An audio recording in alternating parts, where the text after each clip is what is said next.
So, like your stereotypical YouTuber, I see a video do well, and I do another one.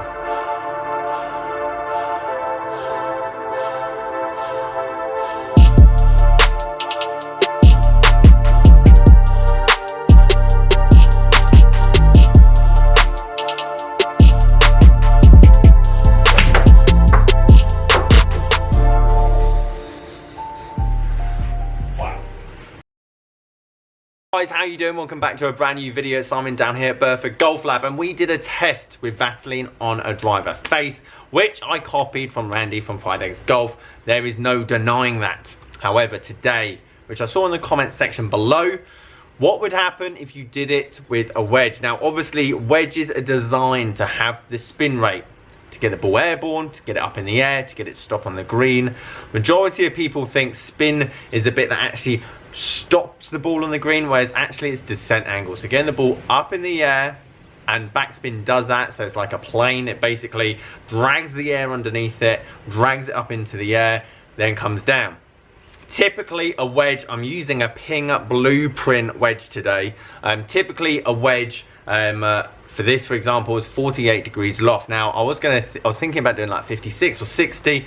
I just don't think there's enough compression on the face to make any difference. I feel like it just slides straight over it.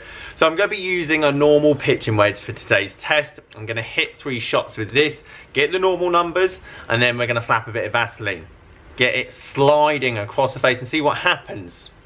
Now, I don't know what's going to happen, but my guess is the ball's going to go a very long way. It's going to be launched incredibly high up into the air because I have a relatively high swing speed and ball speed, and because it doesn't have any spin, rather than going straight up and down, it's actually going to go quite far. That's my thought. Obviously, that's what happened with the driver when I tested it. If you want to go and see that video, please do so.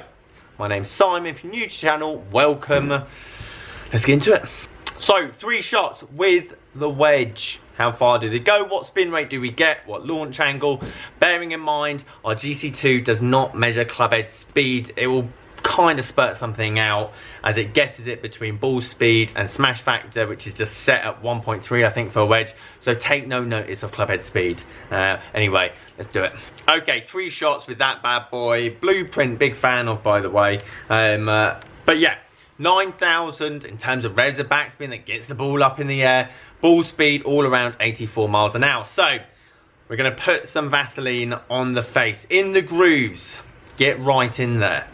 Let's see how it affects the ball, how far the ball goes, so on and so forth, how far the ball doesn't go, and also descent angle in terms of, everyone talks about wedges having enough spin to get up and stop. Obviously I've got quite a high ball speed, but does it have that stopping power? Does it come down? Do we see a big difference between carry and total distance?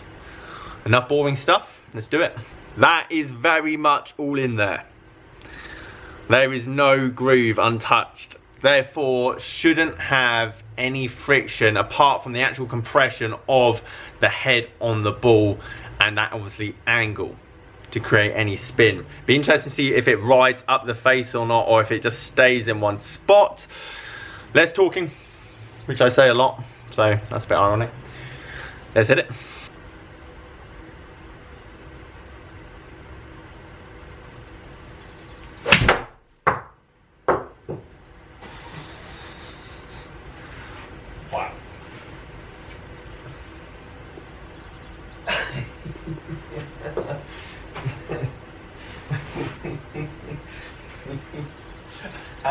Okay, I'm gonna have to stand a bit closer to the screen. That is so funny. For a man that puts his hands very much in front of his, like, can't even speak. For a man that puts the hands very much in front of the ball, like any ball, I de-loft everything, otherwise the ball goes too high. That just basically felt, it slid up the face, so you can hit that, but I'm pretty sure, even though it's just like a small impact there, just ridiculous. I'm gonna hit 2 more, I'm gonna move it slightly closer to the screen, so obviously I don't hit the roof. And yeah, let's see the other 2, but interesting results so far.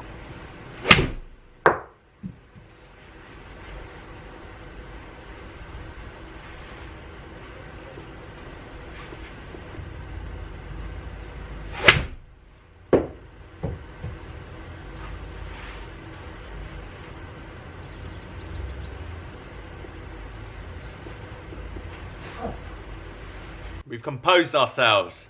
I'm a bit of a nerd because obviously I get excited very quickly. Now obviously it's picked up everything. The first shot I think was the most important, mainly because it had the most Vaseline on it. I didn't replace it, probably should have. It surprised me. Now obviously the ball's gone further because the spin rate's lower, so that's not surprising at all. And obviously the carry distance between totals distance reduced because that spin rate is really low. What I didn't expect, however, is that the launch angle is actually up. So we've gone from 29 to 36. I don't know how that's happened because I've swung it exactly the same as normal. My only guess, and please leave a comment down below, is that the ball hits here and rather than goes off, goes straight up the face and then comes off higher. So those shots were going actually higher but with less spin and not stopping as quickly on the ground, which leaves it very uncontrollable. Hence why don't start putting Vaseline on your wedges. Ball speed was low as well. Again, not necessarily that surprising as there is a layer of petroleum jelly in between you and the ball, but I couldn't get over how high the ball went. I thought it was going to go a lot lower. Like if you saw my shots with the driver, for example, they're a lot lower and they're almost like knuckleballs, but because I'm guessing there was so little dynamic loft, hence like 10-12 degrees, something like that, that's why. Whereas as soon as you're getting like 48, and obviously you can see dynamically it's only 30. I had a 38 degrees dynamic loft purely because I think that ball's just riding up the club face.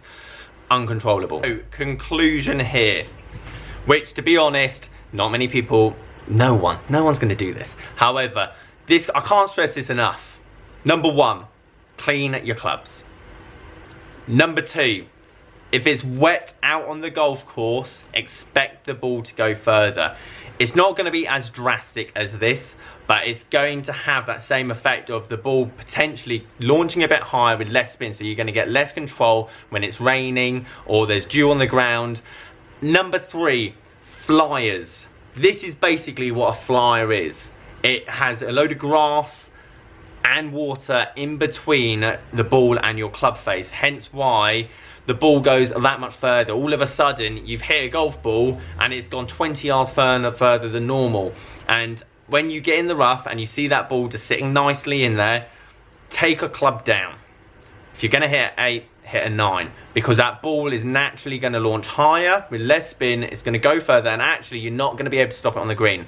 So if you've got a tight pin, you can't go for it. It's as simple as that. That's why when you get better as a ball striker, there's a massive difference between being in the fairway, where obviously you've got loads of like control and spin and check, whereas that obviously is very exaggerated, but is obviously the same principle, because the grooves aren't digging into that ball and also not shooting it out a bit more low, a bit more controlling.